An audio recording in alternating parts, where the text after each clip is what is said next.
hello guys नमस्कार नमस्कार पनि क्या गर्नु नमस्कार तिमीहरू गरेर हुँदैन मन थाहा तर गाइज हिजो राति मैले एउटा भयङ्कर सपना देखेँ गाइज त्यो सपना के हो भन्दाखेरिमा म तिमीहरूलाई भन्छु है त्यो के हो भन्दाखेरि हिजो राति म एउटा घना जङ्गलमा गएको थिएँ कि दाउरा ल्याउन भनिकन है खुन दाउरा ल्याउने भनिकन गए मान्छ परबाट बाघ गरी आयो के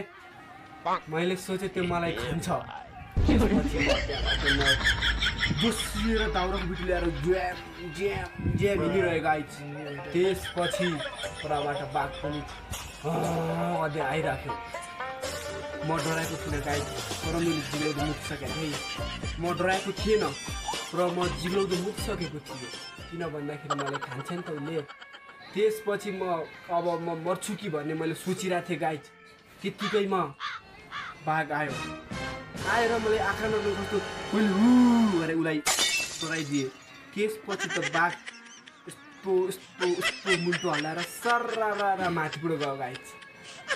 म त्यो दिनदेखि म कसैसँग डराउँदिनँ किनकि बाघ त मसँग डराउँछ भने